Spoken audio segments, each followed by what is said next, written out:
Salut Sion, la présentation d'aujourd'hui est la traduction d'une autre présentation que j'ai trouvée en ligne et qui m'a plu et qui s'est concentrée sur une révélation particulière que nous trouvons dans Doctrine et Alliance 88, versets 87 à 102. Donc cette révélation a été donnée les 27 et 28 décembre 1832 et le 3 janvier 1833 par l'intermédiaire de Joseph Smith, le prophète, à Kirtland, Ohio.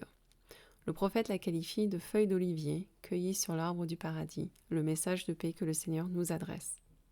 La révélation fut donnée après que les grands prêtres eurent, lors d'une conférence, prié le Seigneur séparément et à voix haute de leur révéler sa volonté concernant l'édification de Sion. Donc, nous allons faire une comparaison entre Doctrine et Alliance 88, Apocalypse 6 et d'autres passages. Ce que l'auteur propose ici, c'est que ces deux passages parlent des mêmes événements. Ils sont plus ou moins identiques, sauf que dans l'Apocalypse, nous trouvons certains détails que nous n'avons pas dans Doctrine et Alliance 88 et vice-versa. Donc lorsque vous les mettez ensemble, votre compréhension de toute cette séquence est plus claire, plus développée. Donc commençons avec les versets 12 et 13. « Je regardai quand il ouvrit le 6e sceau, et il y eut un grand tremblement de terre. Le soleil devint noir comme un sac de crin, la lune entière devint comme du sang. Et les étoiles du ciel tombèrent sur la terre, comme lorsqu'un figuier secoué par un vent violent jette ses figues vertes. » Et 87. « Car il ne se passera pas beaucoup de jours que la terre ne tremble et ne titube comme un homme ivre, que le soleil ne se cache la face et ne refuse de donner de la lumière, que la lune ne soit baignée de sang, que les étoiles ne se mettent dans une colère extrême et ne se jettent en bas comme une figue qui tombe du figuier. » Donc vous voyez comment ces deux passages sont presque identiques. Ils sont un peu différents, mais ils décrivent évidemment le même événement. La phrase, quand il ouvrit le 6e sceau dans Apocalypse, nous dit clairement de quelle partie de la chronologie nous parlons. Ok, continuons avec verset 14. « Le ciel se retira comme un livre qu'on roule, et toutes les montagnes et les îles furent remuées de leur place. » Donc dans ce verset, on nous donne un détail que nous ne trouvons pas dans Doctrine et Alliance 88. Nous pouvons donc nous attendre à voir le ciel se retirer comme un livre qu'on roule, comme il est dit, quelque part avant, après ou entre les événements décrits dans d'autres versets. Et dans Doctrine et Alliance 88, on nous donne des informations que nous n'avons pas dans Apocalypse 6. Donc, lisons-les à partir de 89. « Car après votre témoignage vient le témoignage des tremblements de terre, lesquels causeront des gémissements en son sein, et les hommes tomberont sur le sol et ne seront pas capables de rester debout. Viendra aussi le témoignage de la voix des tonnerres, de la voix des éclairs, de la voix des tempêtes et de la voix des vagues, de la mer, se soulevant au-delà de leurs limites. Et tout sera en tumulte, et assurément le cœur des hommes leur manquera, car la crainte s'abattra sur tous les peuples. Des anges voleront par le milieu du ciel, criant d'une voix forte, sonnant de la trompette de Dieu, disant « Préparez-vous, préparez-vous, ô habitants de la terre, car le jugement de notre Dieu est venu. Voici, l'époux vient, sortez à sa rencontre. » Et du côté de l'Apocalypse, on a versets 15 à 17.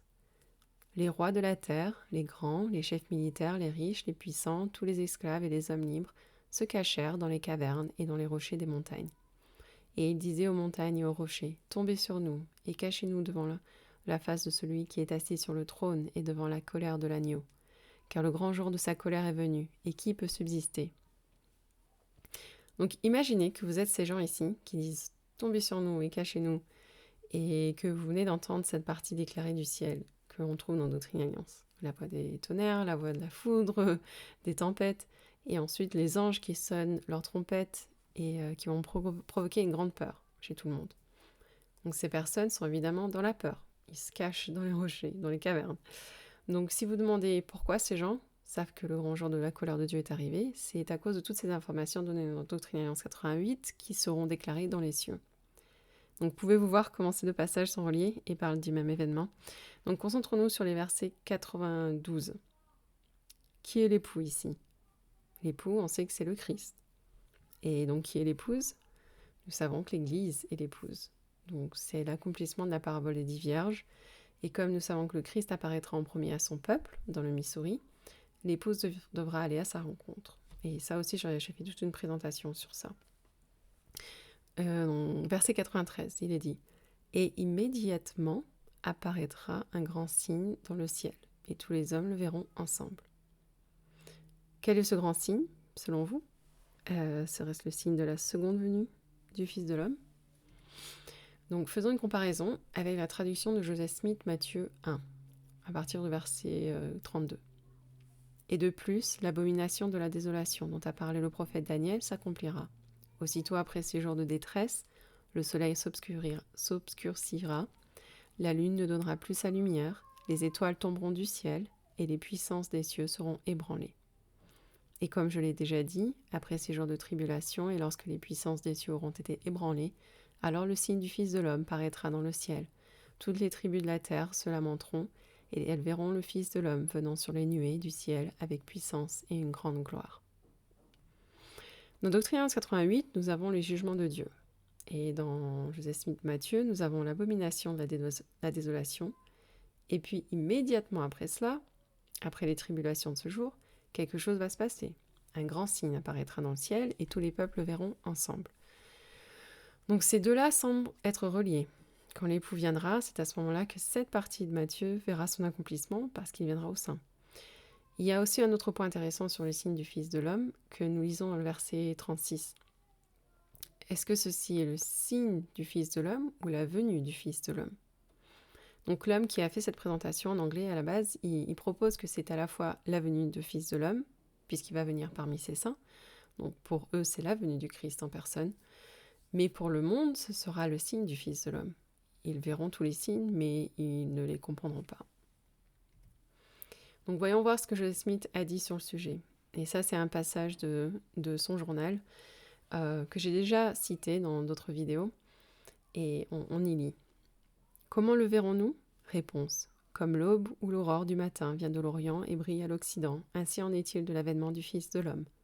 L'aube fait son apparition à l'est et se déplace progressivement, et ainsi sera l'avènement du Fils de l'homme.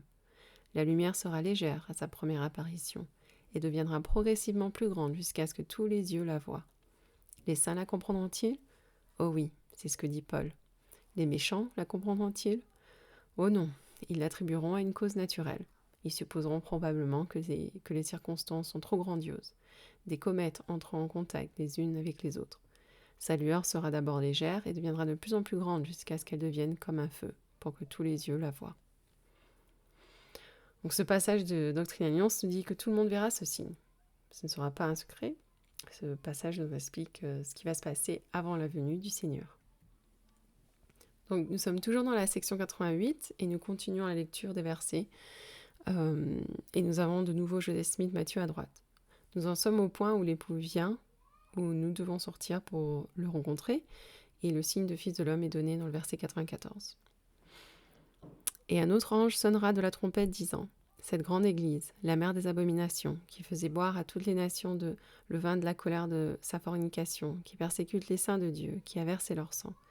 Elle qui est assise sur de nombreuses eaux et sur les îles de la mer, voici, elle est livrée de la terre. Elle est liée en gerbes, ses liens sont rendus forts, nul ne peut les détacher. C'est pourquoi elle est prête à être brûlée. Et il sonnera de sa trompette à la fois longtemps et avec force, et toutes les nations l'entendront. Ok, donc ici nous avons une déclaration de l'ange, disant que les jugements sont arrivés, que les méchants avec l'église grande et abominable ont été mis à terre. Donc tous les méchants ne seront pas détruits à ce moment-là, mais leurs plans et leurs pouvoirs seront largement détruits à travers les jugements de Dieu et l'abomination de la désolation. Les œuvres de ce peuple méchant prendront fin avec la venue du Christ, sa première apparition. Que signifie aussi cette première apparition ? Cela signifie que le 7e sceau est ouvert. Ça signifie que nous avons commencé le millénium. Est-ce que Jean nous dit... ce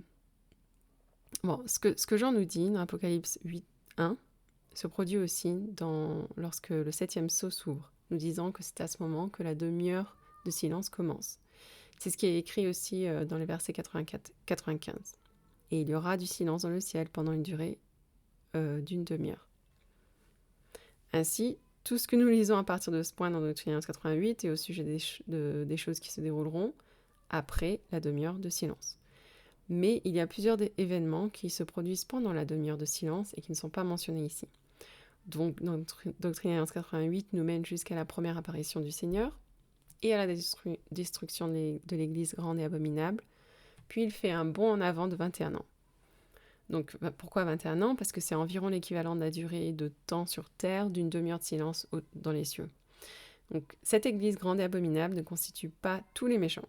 L'auteur de la vidéo a expliqué que ce sont ceux qui sont mondialistes, qui tentent d'imposer une domination mondiale en ce moment d'ailleurs, et ils vont tomber.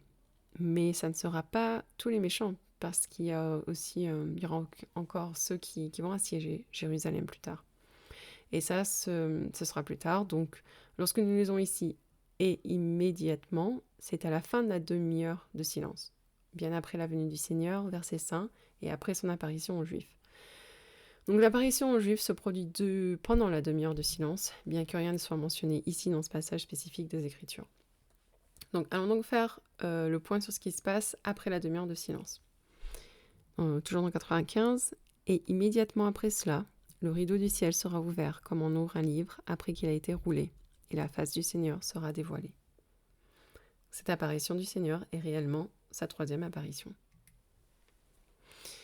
96. Et les saints qui seront sur la terre, qui seront vivants, seront vivifiés et enlevés à sa rencontre. Ils seront vivifiés, ils seront changés d'un état céleste à un état terrestre. La terre passera aussi elle-même par un tel changement. Elle recevra sa gloire paradisiaque, et ceux qui seront mortels et sur la terre seront enlevés pendant que ce changement se produira. Ils seront ensuite redéposés sur la terre transformée. 97. Et ceux qui auront dormi dans leur tombeau sortiront, car leurs tombeaux seront ouverts, et ils seront eux aussi enlevés à sa rencontre au milieu de la colonne du ciel. Ils sont au Christ, les prémices, ceux qui descendront avec lui les premiers, et ceux qui, sur la terre dans leur tombeau, seront les premiers enlevés à sa rencontre. Et tout cela par la voix du son de la trompette de l'ange de Dieu. Donc ces saints ici, ce sont les bons fruits, ces candidats célestes qui sont aussi pris pour le rencontrer. Et après cela, un autre ange sonnera, ce qui est la deuxième trompette. Alors vient la rédemption de ceux qui sont au Christ à sa venue, qui ont reçu leur part dans cette prison qui est préparée pour eux, afin qu'ils reçoivent l'Évangile et soient jugés selon les hommes dans la chair. Et nous avons ici les êtres terrestres, ceux-ci aussi seront ressuscités à ce moment-là. Et de plus, une autre trompette sonnera, qui est la troisième trompette. Alors viennent les esprits des hommes qui doivent être jugés et se trouvent être sous la condamnation. Ceux-là sont le reste des morts, et ils ne revivront pas avant que les 1000 ans ne soient passés, et pas avant la fin de la terre. Il s'agit ici des êtres célestes, un autre groupe. Et une autre trompette sonnera, qui est la quatrième trompette, disant: il s'en trouve parmi ceux qui doivent rester jusqu'à ce grand et dernier jour, c'est-à-dire la fin, qui resteront souillés. Et enfin, nous avons là les fils de perdition.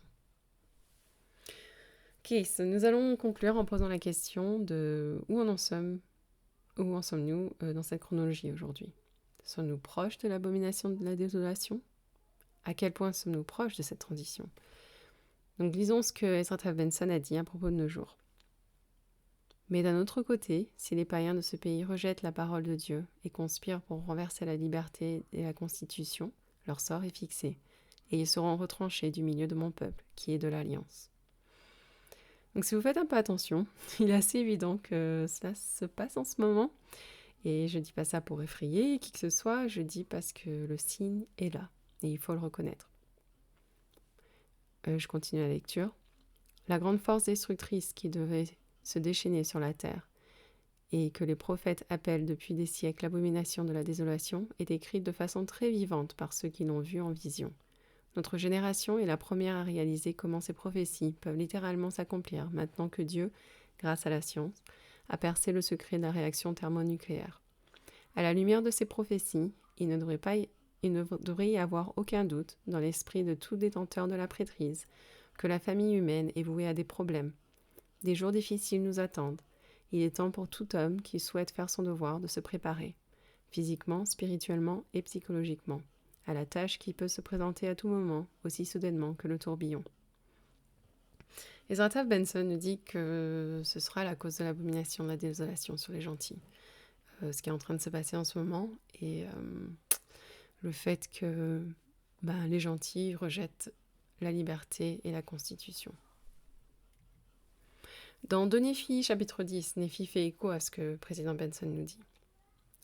Et ce pays sera un pays de liberté pour les gentils, et il n'y aura pas dans le pays des rois qui seront suscités pour les gentils.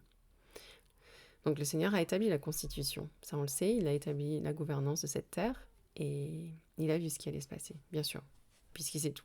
Et il a dit, « Et je fortifierai ce pays contre toutes les autres nations, et celui qui combat Sion périra. Car celui qui suscite un roi contre moi périra, car moi, le Seigneur, le roi du ciel, je serai leur roi, et je serai à jamais une lumière pour ceux qui écoutent mes paroles. » Donc ce que nous voyons, ce sont les gentils qui essaient de renverser la Constitution, ce que les seigneurs avaient mis en place. C'est qui nous aurait naturellement conduits à Sion. Ils veulent perturber le plan de Dieu, et ils sont donc du côté de Satan. Lorsque cela se produira, ce sera donc un signe pour nous que le Seigneur est sur le point d'intervenir et de les renverser, et il sera le roi. Verset 15. C'est pourquoi, afin que s'accomplissent les alliances que j'ai faites avec les enfants des hommes, que je réaliserai pour eux pendant qu'ils sont dans la chair. Donc ici, c'est au cours de la partie terrestre de l'histoire de la terre que le Seigneur garde toutes ces alliances. Il est dit dans la chair. Donc à la fin de la demi-heure de silence, nous allons passer à une autre phase, alors que nous serons encore dans la chair parce que nous passerons à l'état terrestre. On continue. Je dois nécessairement détruire les œuvres secrètes des ténèbres et des meurtres et des abominations.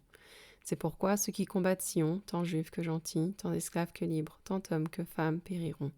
Car ce sont ceux-là qui sont la prostituée de la terre, car ceux qui ne sont pas pour moi sont contre moi, dit notre Dieu. Aussi effrayantes que soient les choses qui sont en plein déroulement de nos jours, c'est aussi très fortifiant quand on se rend compte qu'il suffit de suivre les conseils du président Nelson qui nous a dit « Cher ami, la route est peut-être chaoteuse, mais notre destination est sereine et sûre. Alors attachez vos ceintures, tenez-vous bien dans les bosses et faites ce qui est juste. Votre récompense sera éternelle. » Ça, c'est une promesse qu'on a reçue de notre propre prophète aujourd'hui. Et c'est une grande bénédiction et ça doit être une grande source de réconfort pour chacun d'entre nous. Donc vous pouvez trouver la présentation d'origine avec ce lien et je le mettrai sous la vidéo. Et je vous dis à la prochaine.